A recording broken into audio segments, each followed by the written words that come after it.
Welcome back to Poorly Educated Today in the News, the show where global crises are explained with the same level of confidence as a guy at the hardware store who insists duct tape can fix foreign policy. I'm your host, trying to understand geopolitics the same way I understand my truck's check engine light. Ignore it until something expensive starts making noise. Today's news feels like the world accidentally hit every warning button at once, and now the dashboard is blinking so much it looks like a Christmas tree sponsored by anxiety. Gas prices are climbing, politicians are arguing, global supply chains are doing the hokey pokey, and somewhere an economist is whispering the word stagflation like it's Beetlejuice. So grab a cup of coffee, maybe something stronger if you already looked at your grocery receipt, and let's try to make sense of a news cycle that feels like it was written by a caffeinated raccoon with access to international trade policy. Segment 1. Gas prices and geopolitical gym memberships. Gas prices are climbing faster than my blood pressure when I see eggs cost more than my first pickup truck. Apparently, the Strait of Hormuz is basically the world's gas station, and now it's closed like the soda fountain at a rural diner that got turned into a vape shop.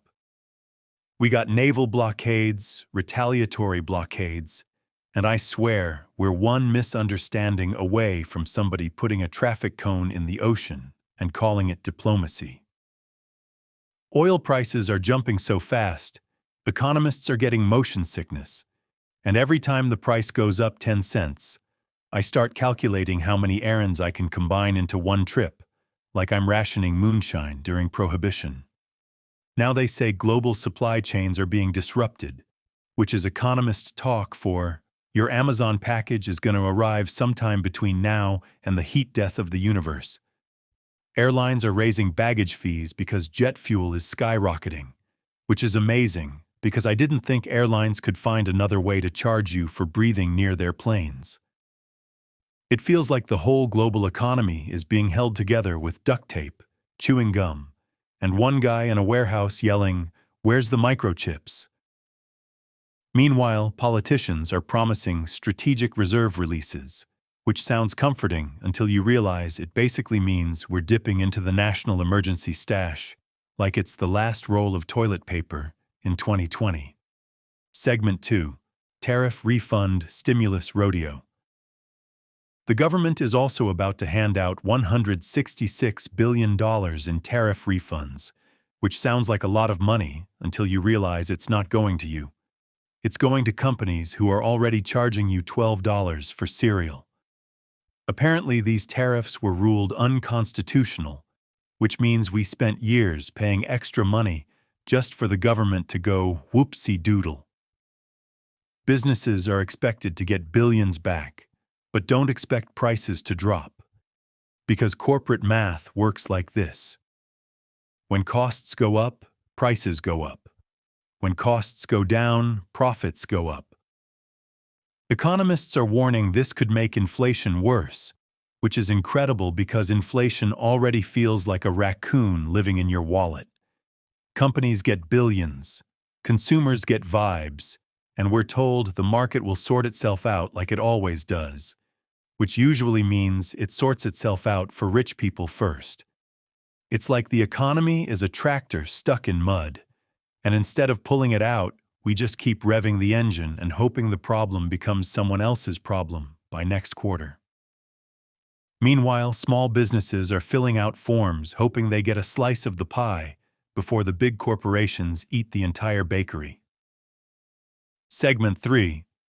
Nuclear dust and excavator diplomacy. Diplomatic talks are happening overseas where leaders are arguing about uranium enrichment timelines, which sounds complicated, but basically means grown adults arguing over who gets to keep the world's most dangerous science project. One side wants a 20-year pause, the other side wants 5 years, and somewhere there's probably a guy with a calculator saying, "What if we just all chill for a minute?" Negotiations are reportedly tense, which is polite language for everybody is mad and nobody brought snacks. We're now hearing phrases like nuclear dust, which sounds like something you find under the couch after vacuuming a science lab. Apparently, the plan involves excavators, which is wild because we went from nuclear diplomacy to Home Depot equipment rental real fast. It's like international policy is being written by a guy who just bought a backhoe and wants to justify the purchase. The whole situation feels like two neighbors arguing over a fence while both houses are on fire, and the rest of the world is standing there holding a garden hose asking if anybody has a plan. Segment 4. Supply chains, rare earths, and techno-panic. Because global trade is wobbling like a shopping cart with one bad wheel, governments are scrambling to secure rare earth minerals and pharmaceutical supplies.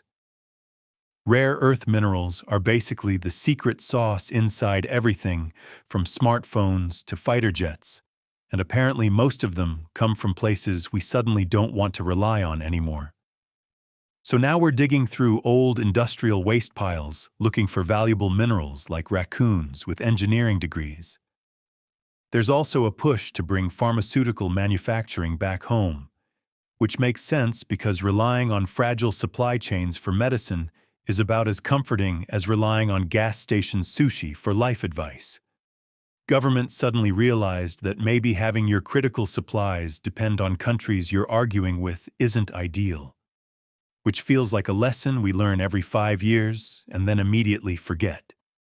It's like realizing you shouldn't borrow tools from someone you're suing, but on a global scale with trillions of dollars and a lot more awkward press conferences. Segment 5. Domestic drama and political chaos Olympics. Back home, political arguments are erupting over comments about learning disabilities, proving once again that even during global crises, we can still find time for weird arguments that make Thanksgiving dinner look like a model of emotional stability. Experts say dyslexia has nothing to do with intelligence, which seems obvious unless you've ever read the comment section of literally anything on the internet. The controversy sparked backlash from advocacy groups, educators, and pretty much anyone who understands that mocking learning differences is not exactly presidential material. Meanwhile, the courts are busy, the intelligence agencies are busy, lawmakers are busy extending surveillance rules, and everybody is busy pretending this is all totally normal. We've got lawsuits, investigations, policy reforms, and enough headlines to give a librarian a migraine.